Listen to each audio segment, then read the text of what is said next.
বাংলাদেশের রাজনীতি নিয়ে ভারতকে আর নাক গলানোর সুযোগ দেওয়া হবে না। আওয়ামী লীগ যে পথে গেছে, চাপাকেও সেই পথে দিল্লিতে পাঠাতে হবে।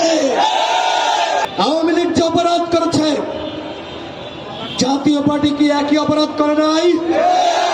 সাবেক প্রধানমন্ত্রী বেগম খালেদা জিয়া তার বাথরুমে সিসিটিভি ক্যামেরা লাগানোর কথা বলেছিল, সেই মশিউর রহমান রাঙ্গা ওর পাতা লাল করতে হবে। ও এখন কোথায় আছে? ওকে খুঁজে বের করে ওর পাতা লাল করে দিতে হবে। অন্যথায় বন্ধুরা, আপনারা যারা এই যে গণঅভ্যুত্থানে ফেসবুক লাল করেছিলেন, আপনারা কিন্তু ভালো থাকতে পারবেন না, আমাদেরকে ওরা লাল করে দিবে। ইতিমধ্যে ভারত একটি চক্রান্ত ষড়যন্ত্র শুরু করেছে, আবারও জাতীয় পার্টিকে বিরোধী দল বানাবে। মুখের কথা, ভারত তুমি মামাবাদীর আবদার পাইছ, এই বাংলাদেশে কে সরকারি দল হবে আর কে বিরোধী দল হবে সেই সিদ্ধান্ত নিবে বাংলাদেশের জনগণ।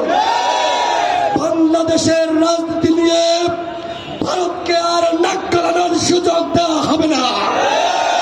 বাংলাদেশের রাজনীতি কোথায় যাবে, আমাদের দেশ কোথায় যাবে, সেই সিদ্ধান্ত নিব আমরা যারা এখানে আজকে সমবেত হয়েছি। এই ফাঁসিবাদ বিরোধী শক্তি আওয়ামী লীগ যে পথে গেছে, চাপাকেও সেই পথে দিল্লিতে পাঠাতে হবে।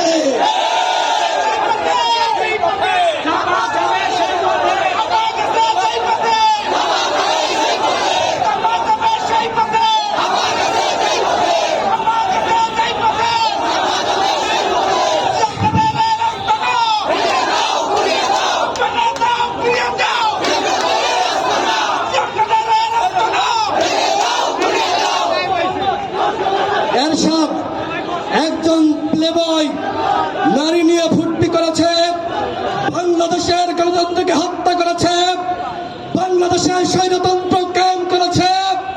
সেই এরশাদের জাতীয় পার্টি বাংলাদেশে কিভাবে 90-এর পরে রাজনীতিতে পুনর্বাসিত হল, এর দায় রাজনৈতিক দলগুলোকে নিতে হবে। সেই সময়কার নেতৃত্ব ভুল করেছে। 24 পরবর্তী সময়ে আমরা যারা গণঅভ্যুত্থানের প্রেক্ষাপট তৈরি করছি, নেতৃত্ব দিয়েছি, আজকের এই শাহবাগের মঞ্চ থেকে জাতীয় পার্টি এবং 14 দলের বিরুদ্ধে, আওয়ামী ফাঁসিবাদের বিরুদ্ধে যুদ্ধ ঘোষণা করা হলো। বাংলার ছাত্র জনতা, বাংলার ফাঁসিবাদ বিরোধী শক্তি, আপনাদের প্রতি আমার আহ্বান, যদি দেশকে বাঁচাতে চান, গণতন্ত্রকে বাঁচাতে চান, এদেশের নেতৃত্বকে বাঁচাতে চান, তাহলে আপা গেছে যেই পথে, চাপাকেও সেই পথে পাঠাতে হবে।